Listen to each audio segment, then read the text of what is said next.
अच्छा गल बुझो ये तो कोल कोल रहे ने ना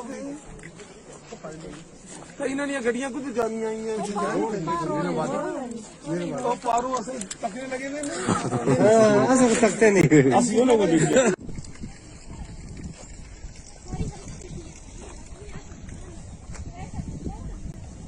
अपने फोन में वो दिए चाहिए हमारे सामने से ग्रुप सेंड किए मजा खड़े सोनी साहब कौन सा है? सोनी साहब है ना वो कौन सा डॉक्टर है डॉक्टर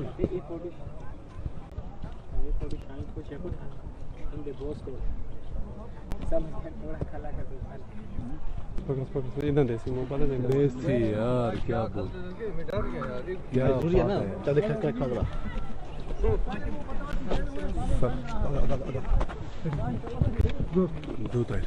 राणा साहब आज आपने जो है यहाँ अमन ब्रिज का दौरा किया जम्मू हम अक्सर देखते हैं कि पीओके लेने की बात की जाती है आज जीरो लाइन पर आप क्या संदेश देना चाहेंगे? देखिए यहाँ हम इस वक्त ये बिल्कुल नीलम नदी के किनारे हैं जिसे कृष्ण गंगा कहते हैं और जीरो लाइन पर है।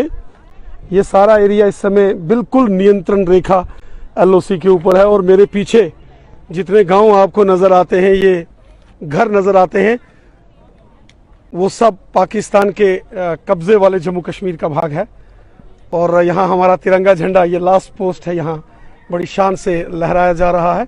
भारतीय सेना के जवान पैरामिलिट्री फोर्सेस के जवान जम्मू कश्मीर पुलिस के बहादुर जवान और बिलखुसूसन यहाँ के रहने वाले जो उत्तरी कश्मीर के टंगधार का टीठवाल क्षेत्र है यहाँ के जो लोग हैं ये बहुत वतन परस्त लोग हैं देशभक्त लोग हैं और इन्होंने हमेशा तिरंगा झंडा शान से बुलंद किया है।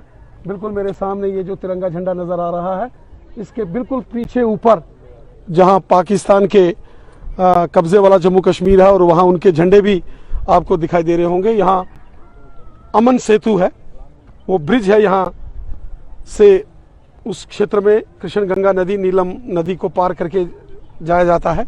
2015 मैं यहाँ के लोगों को जो बिलखुसूसन यहाँ के रहने वाले लोग हैं उनको मुबारकबाद देता हूँ। टिठवाल के लोगों को टंगधार के लोगों को गुरेज के लोगों को कि ये बहुत हुब्बल वतनी के जज्बे से रहते हैं। उड़ी के लोगों को ये पक्के हिंदुस्तानी हैं। रेना साहब 2016 तक यहाँ क्रॉसिंग हुआ करती थी ब्रिज से मुनकिस्म जो खानदान थे। चलिए वो आप समझते हैं कि हमें ये बहुत कुछ एक ऐसे इशू हैं वो आप सब जानते हैं। हिंदुस्तान ने हमेशा कोशिश की कि हमसाया मुल्कों के साथ दोस्ताना ताल्लुकात हों हमसाया मुल्कों के साथ प्यार मोहब्बत हो। वाजपेयी साहब 1999 में बस से लाहौर गए थे। मोदी साहब अफगानिस्तान के काबुल से जब वापस इंडिया आ रहे थे तो लाहौर उतरे थे। हिंदुस्तान ने हमेशा कोशिश की है अमन की भाईचारे की लेकिन बदनसीबी है कि कुछ हमसाया मुल्क हमारे ऐसे हैं जिनको शायद अमन पसंद नहीं है। लेकिन यहाँ के जो लोग हैं अधिकांश लोग यहाँ के पहाड़ी कबीले के लोग हैं पहाड़ी ट्राइबल कम्युनिटी के लोग हैं और पहाड़ियों की एक खासियत है कि पहाड़ी हमेशा वतन परस्त और हुब्बल वतनी के जज्बे से काम करता है मुल्क का वफादार है। जैसे हिंदुस्तान की आर्मी का पुलिस का पैरामिलिट्री फोर्सेस का जवान होता है उसी प्रकार पहाड़ी कबीले के लोग होते हैं और यहाँ पहाड़ी लोग जो हैं उन्होंने हमेशा मुल्क का झंडा बुलंद किया है। मैं तमाम इन लोगों को और अपने आर्मी के जवानों को बिलखुसूसन इस एरिया के अंदर जो हमारी सेना काम करती है इतने ऊंचे ऊंचे पहाड़ों पर बीएसएफ काम करती है और हमारे जो जम्मू कश्मीर पुलिस के जवान मैं इन सबको मुबारकबाद देता हूं। हमारे जवानों ने जबरदस्त काम किया है।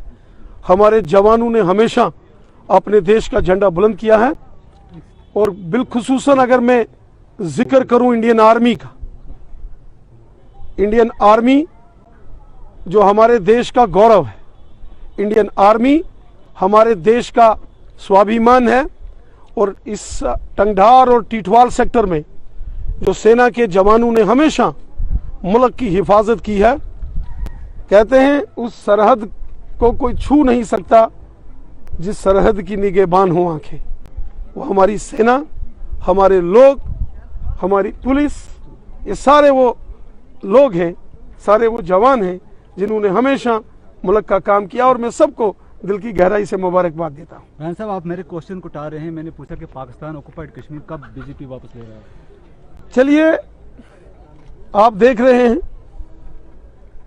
जैसे आपने खुद कहा कि पाकिस्तान ऑक्युपाइड जम्मू कश्मीर, तो इसीलिए ये जो मेरे पीछे तिरंगे झंडे के सामने पार का जो आपको गांव नजर आ रहा है, ये भी हमारा इलाका है, वो भी हमारे लोग हैं, पहाड़ी लोग हैं सारे। लेकिन इस समय वो गुलामी की जंजीरों में है। एक दिन आएगा कि इसी तरह हम उन गांव में भी जाएंगे और उन लोगों से मिलेंगे, और वो दिन आएगा कि उस गांव में भी हम अपने बीजेपी का झंडा लगाएंगे। वो कब आए? कौन रहे हैं गड्डियां कुछ जानी आई हैं।